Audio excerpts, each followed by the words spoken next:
amal soleh bisa melebur dosa. Assalamualaikum warahmatullahi wabarakatuh. Bismillahirrahmanirrahim. Alhamdulillahi rabbil alamin. Wassalatu wassalamu ala sayyidina wa maulana Muhammadin wa ala alihi wa sahbihi ajma'in, amma ba'du. Saudara-saudaraku kaum muslimin wal muslimat dimanapun Anda berada, pendukung channel Anisa Jud yang dirahmati Allah subhanahu wa ta'ala, mudah-mudahan kita semua tergolong orang-orang yang senantiasa dirahmati Allah subhanahu wa ta'ala, dan kita mendapatkan kebahagiaan, keselamatan di dunia dan di akhirat. Amin ya rabbal alamin. Saudara-saudaraku, pada kali ini saya akan mengkisahkan sebuah cerita atau sebuah kisah yang ditulis dalam kitab Usfuriyah halaman 15, di mana ada amal soleh yang bisa melebur dosa. Orang yang seharusnya ditakdir masuk neraka karena amal soleh, dia bisa masuk ke dalam surga. Suatu hari Abu Dzar berkata, "Ya Rasulullah, beri aku satu amalan yang bisa mendekatkanku pada surga dan menjauhkanku dari neraka." Kemudian Rasulullah Shallallahu Alaihi Wasallam menjawab, "Ketika engkau melakukan suatu perkara yang buruk, maka iringilah dengan suatu perkara yang baik."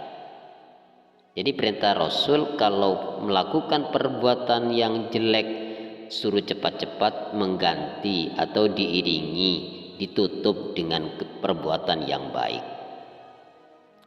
Kemudian Abu Dzar bertanya, apakah sebagian dari suatu perkara yang baik itu mengucapkan kalimat la ilaha illallah?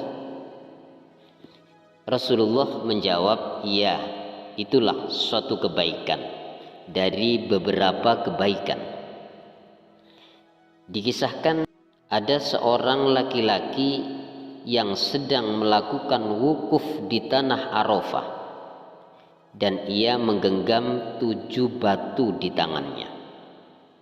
Lalu ia berkata, "Saksikanlah kalian semua atas diriku di hadapan Tuhanku, bahwa sesungguhnya aku bersaksi tiada Tuhan selain Allah, dan Muhammad adalah utusan Allah," dengan mengatakan la ilaha illallah Muhammadur Rasulullah.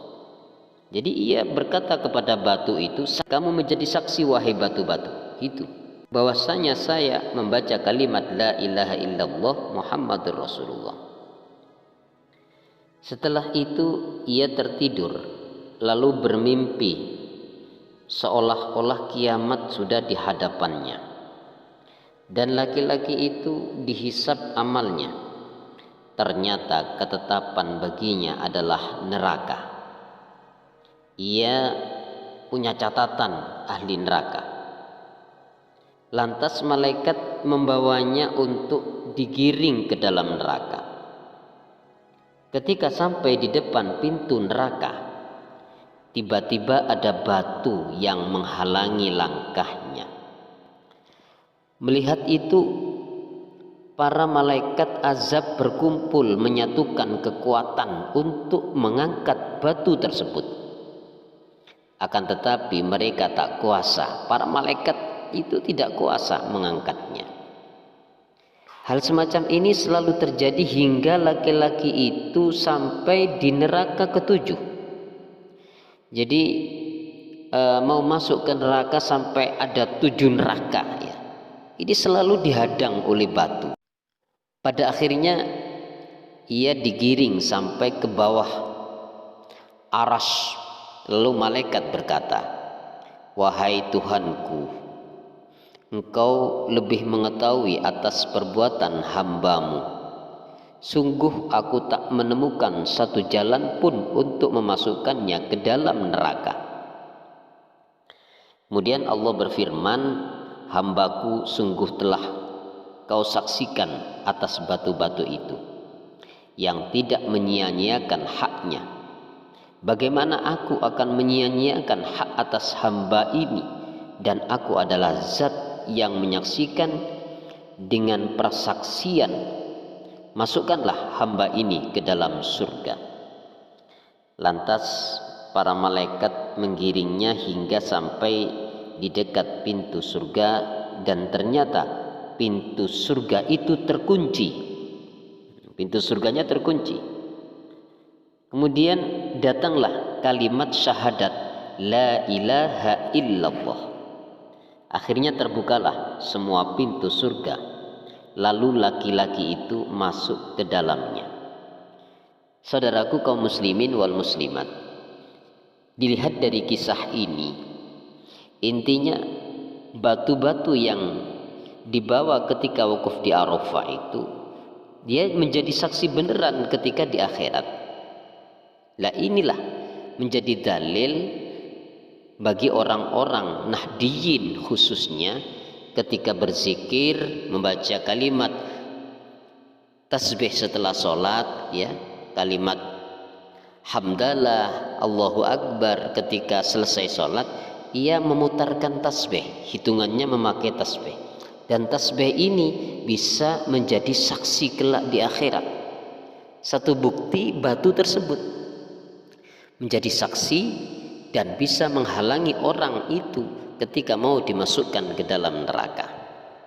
Nah, oleh karena itu, marilah kita terus istiqomah berzikir kepada Allah, membuat banyak persaksian. Lebih baik pegang batu, bersaksikanlah batu, besok di akhirat saya telah membaca kalimat la ilaha illallah Muhammadur Rasulullah.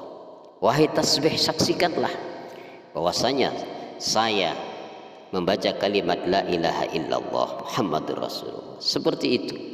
Ini insya Allah apapun yang kita buat persaksian, kelak di akhirat akan mendapatkan imbalan dan kebaikan dari persaksian itu.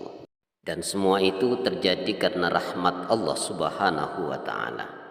Demikian sahabat-sahabatku, dimanapun Anda berada yang dirahmati Allah Subhanahu wa ta'ala, mudah-mudahan kisah ini bermanfaat. Wal afu minkum, assalamualaikum warahmatullahi wabarakatuh.